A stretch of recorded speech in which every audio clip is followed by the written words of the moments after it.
Hey YouTube, thanks for clicking this video so that you can watch it. Today we're going to be working on a 2012 Ford Fusion. So let's start by taking off the wheel nuts.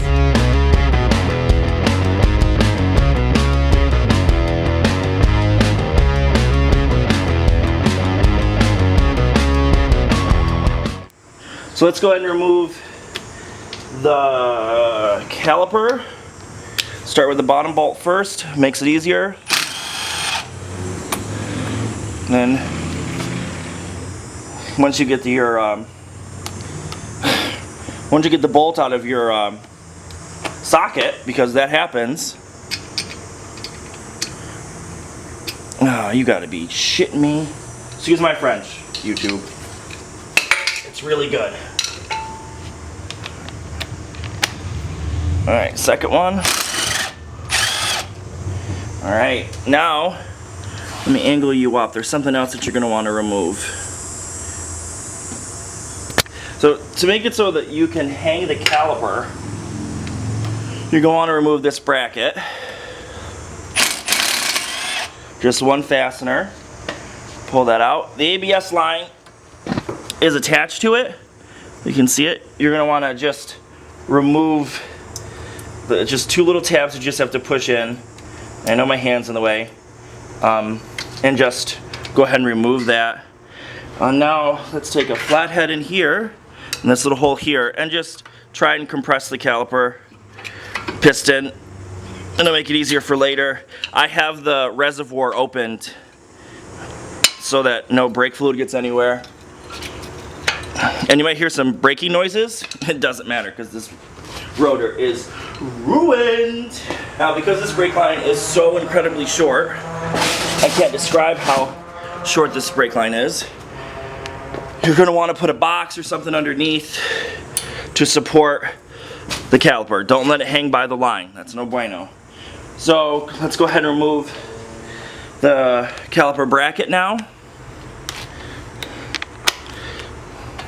There we go. Let's turn the power up on the... There we go. Alright, we're going to take this whole assembly, we're going to take it someplace else and deal with it. Now for the rotor. Look at that, you guys are flying by. Woo, exciting. Now for the rotor, there is a Torx bit that holds the rotor on. You really are going to want to use an impact for this, because if you round it out, you're not going to get the rotor off.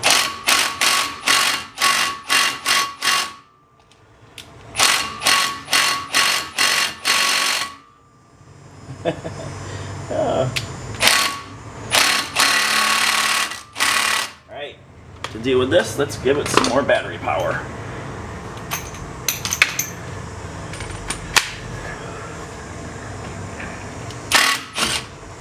Or let's go ahead and break my Torx bit. That's also an option. So after a trip to the park, whatever store I went to, we're back.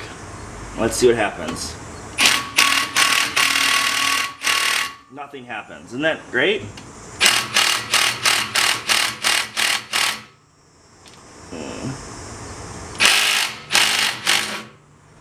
Well, that's not good at all. Shit-ola.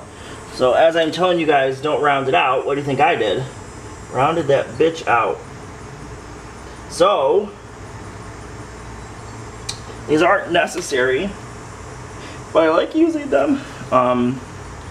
Let me try using a hand tool and see what happens. I'm not going to show you. Since I know this will happen to some of you, this is going to be the best way to deal with it. I have some shitty drill bits.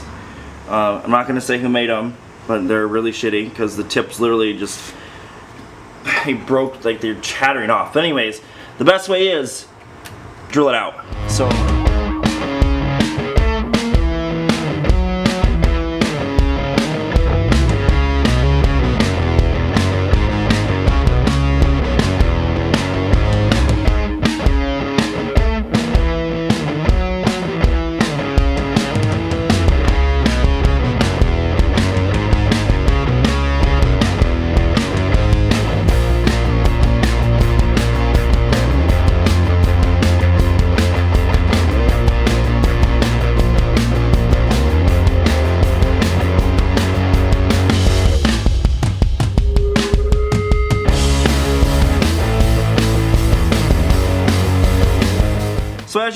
install that was a little difficult, but it did come off. The issue, as you can see, is not rust, excuse me, I burped, on the hub face. It's rather rustless. The issue is a rust ring that forms on the outer ring of the hub.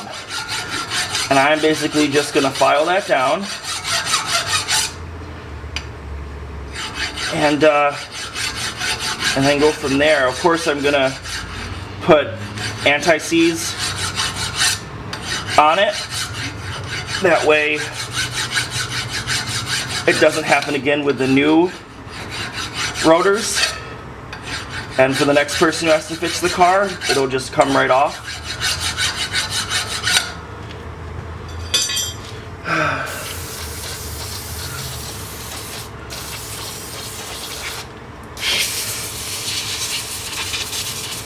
Alright, so let's go ahead and go to the bench. Alright, so next, let's go ahead and get these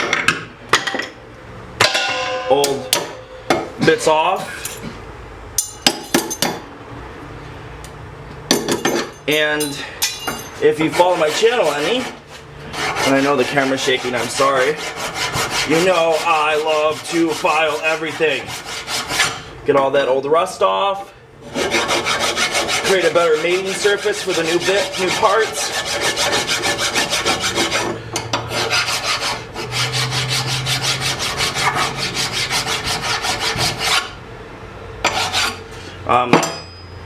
Like I said in the past, you want to file. You don't want to use one of those wheels because that'll only clean up rust. It won't get rid of it. Next, anti-seize. That way there's no squeaking. Also make sure that the push pins are in good working order, which they are. And then grab your brake hardware from whichever kit. If you bought pads and they didn't come with new brake hardware, go back to the store and pick them up. You don't want to reuse hardware because the hardware is dirty and has rust build up.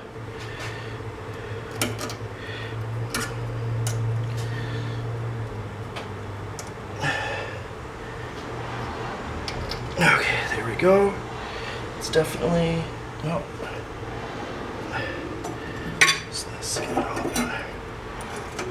There we go.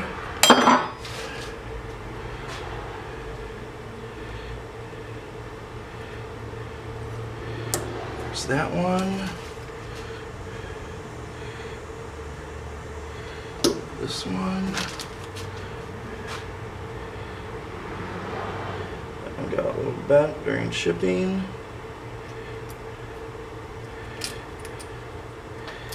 There we go. This one really got bent during shipping.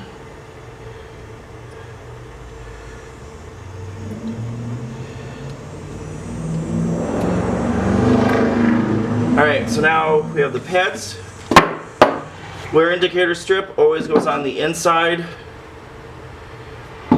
which of course inside's always this side. The side that it mounts to the car with. Now if you filed it down enough, these will basically slide right in.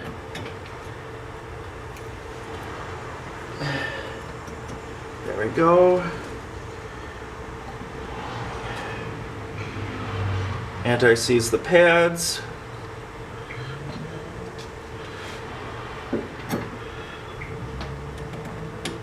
Put it in. And there we go. Let's go back to the car. Alright, so it's time for reassembly. If you were able to keep your screws, this is where you're going to want to put your screws in. In this case, that didn't happen. Not that big of a deal. The screws are really used during assembly at the factory. So, go ahead and take your caliper bolts. The other side came out. This is awesome! Anyways, I can put that in after I get the caliper bracket in there.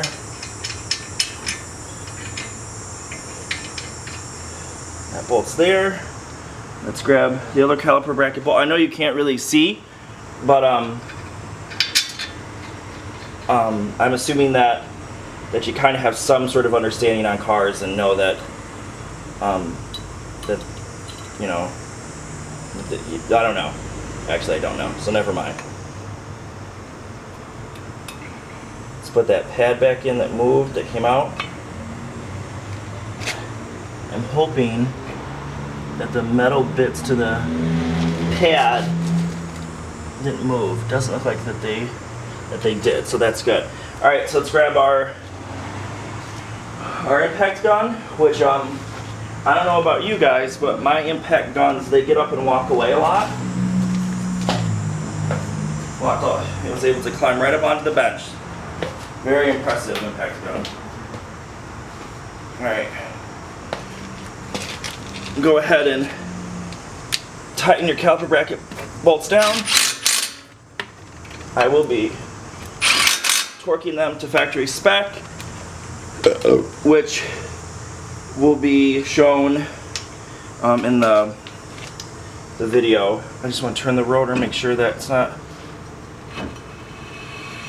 Okay, so that's just squeaking on the pads. That's good. All right, go ahead and take your caliper. Go ahead and grab the anti-seize. And first, let's go ahead and compress this a little bit more. These are easy to compress.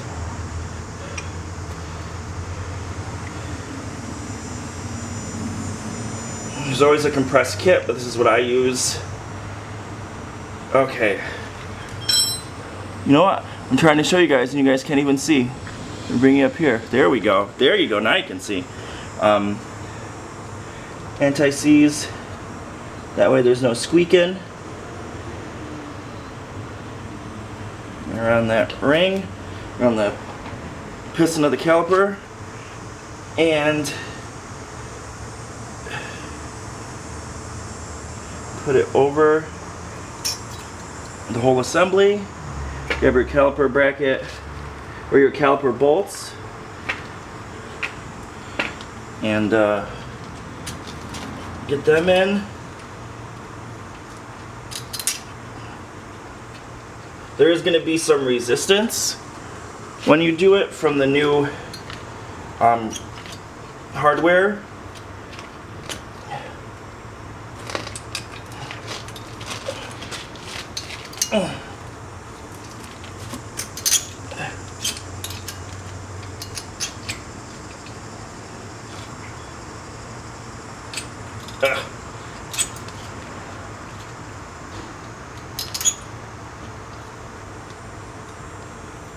Come on.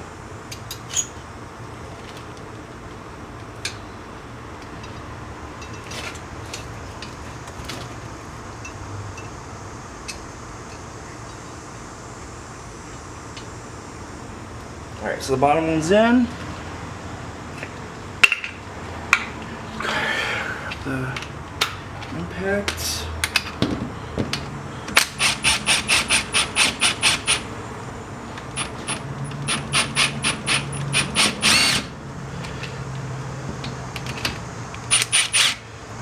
Alright, need to get those to stop moving.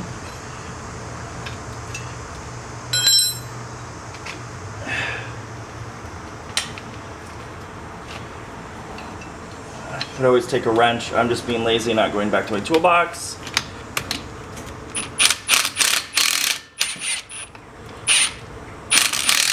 There we go. Let go. There we go. Do the same thing for the bottom one.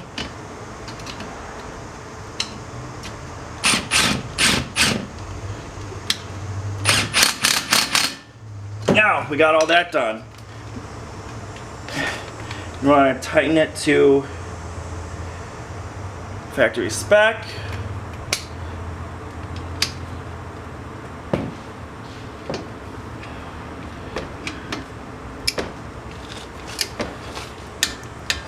Tight to factory spec and doesn't want to come off.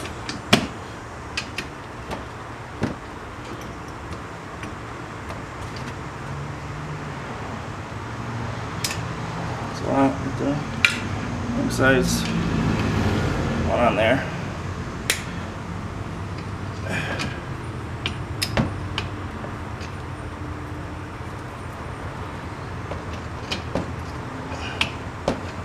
Come on, get on. There we go. Come on, what the fuck?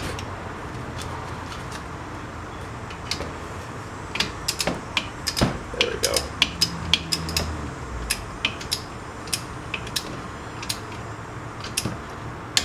There we go for that one. For that one. Now, grab the other one. I'm going to tighten the caliper bracket to spec as well.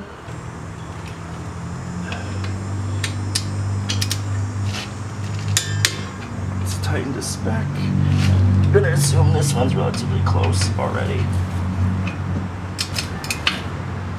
Yep. Now, last thing before we put the wheel on is you want to go ahead and put that caliper or that your caliper brake line back on. I already put the ABS sensor through. Just put the bolt through the hole, then screw it in. I found was easier, and then just there we go. Now let's go ahead and put the wheel on.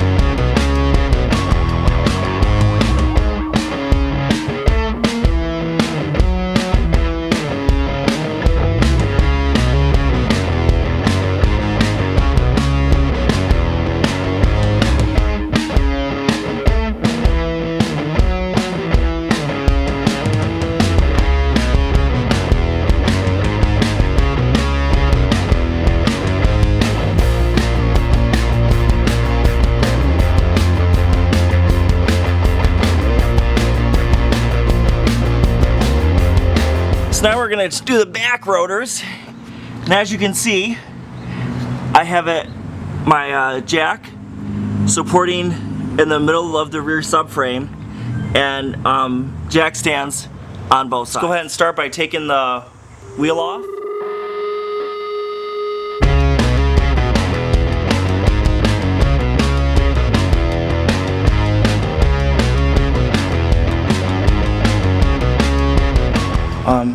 Because these are still the original rotors, I would recommend putting some rust penetrant down in there, because this is going to be difficult to get off. Now, alright, I'm sorry about it being so dark. It's just the way that it's going to be. So I guess you're going to have to deal.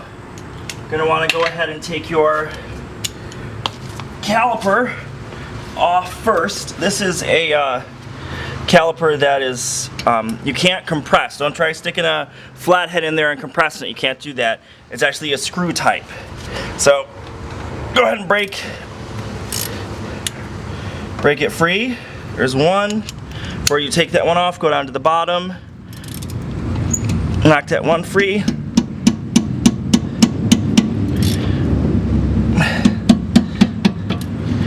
There we go.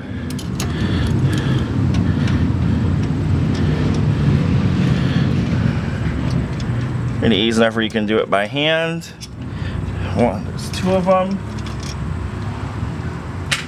And the caliper simply should come off. To wiggle it back and forth. Like I said, don't try compressing this caliper. It will not compress like a piston caliper. You can always take a flathead to get this off, and I'm not going to be lazy. I'm going to grab a flathead. Alright, I'm back.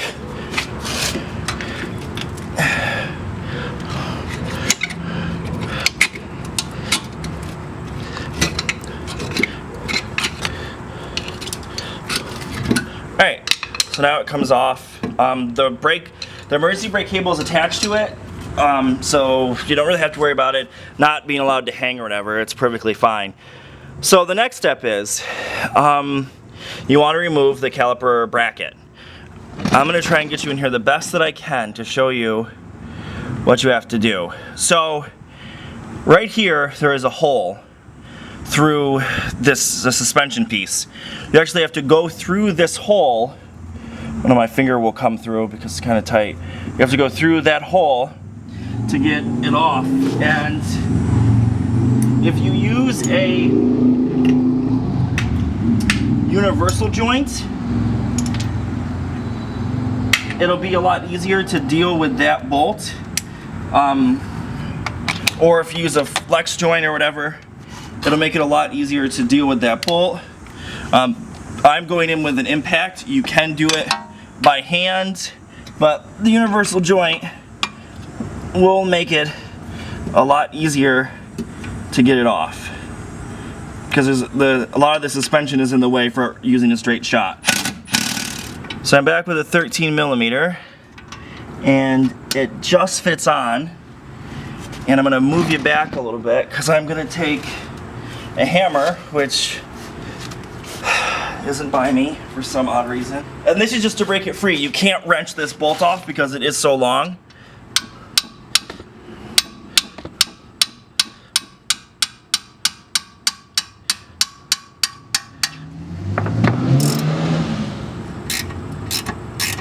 Alright, there we go. So then go ahead and go back and get your swivel and your socket and go back in there. That's the only, you can't use the wrench to get off. You get the wrench pinned between the knuckle and the caliper because it is a longer bolt.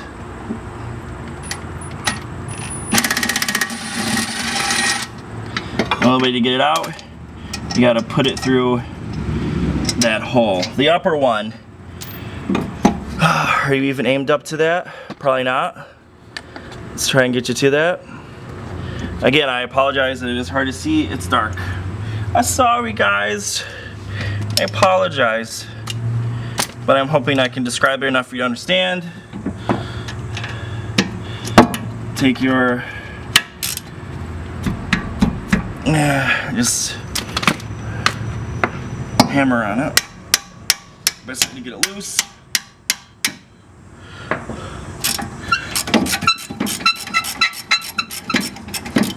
There we go. You can just get it out with your hand now.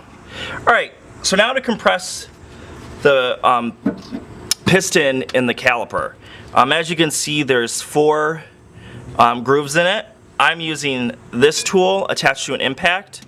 I'm sure many of you will freak out that I'm using an impact, but it's what works for me. And I just realized the reason why I couldn't get that bolt off was because I had it on setting number 1. Anyways, just go on to line it up and have it in the forward position. Can you guys still see? Yep. And just put it on the highest position setting and just start turning it. Well, make sure it's in the grooves, of course. It needs to be in the grooves. For some reason, these 2 grooves seem a little offset compared to the other side.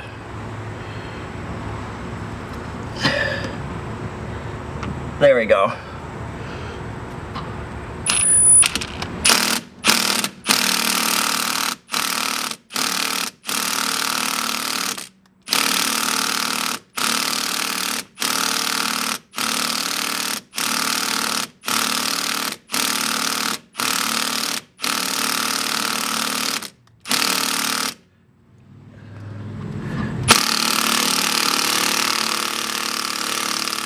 Alright, so I'm sure some of you are noticing that the actual boot is twisting a little bit. Just go backwards a little bit. And it goes back to its normal shape. Also, there's no damage to the boot done at all doing it this way. So, yeah, just don't cry about it, guys. Alright, so we have another one of these screws that we've got to get out. A Torx bit. And I gotta hold the caliper starting in place, and there you go. It feels like it loosened up. Perfect. Because I'm lazy, now I'm gonna grab the impact to get it off. Impact. There we go. So now, as you saw before, these are on there. This is how you get it off.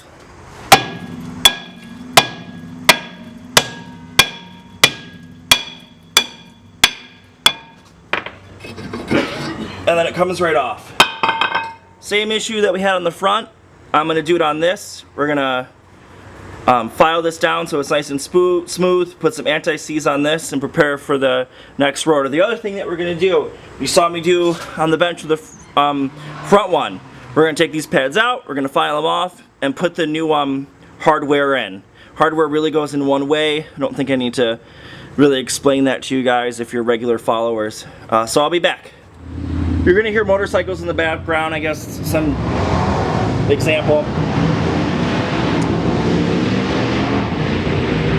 I guess something's going on. Okay, so anyways, got the rotor back on. Anti-seize behind it. Also the hub, screws back on. And so is the caliper bracket with all the hardware in it.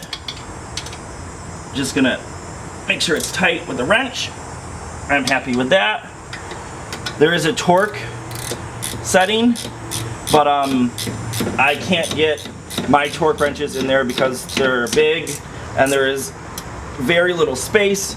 So hand tight, or hand tighten a little bit beyond is more than sufficient. Now, to stop rust buildup on the caliper, put some anti-seize on the pin and on the front. Alright, so I found the best way to put the caliper on is actually to start at the top, have the push pin behind the caliper, or yeah, in front of it, and then put it down, fits right in. Go ahead and grab your caliper bolts. You may have to move it around a bit to get it in. We're going to find the hole.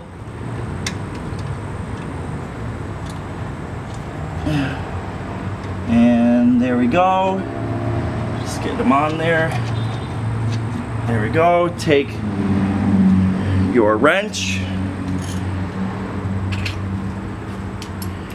in the tight position, tightening, whichever position that is. Just get those nice and tight. And I am happy with that. Let's go ahead and I mean, I'm not gonna show you because I did it on the front one. Put the wheel on, tighten it down to factory specifications, and that's basically how you do front and rear rotors and pads on a 2012 Ford Fusion. If you guys have any questions, put it in the comment section. I try to get back to everybody who comments. If you like this video, give it a thumbs up and possibly subscribe. If you don't, give it a thumbs down, but tell me why. As always guys, clean your tools off and I'll see you next time. Bye.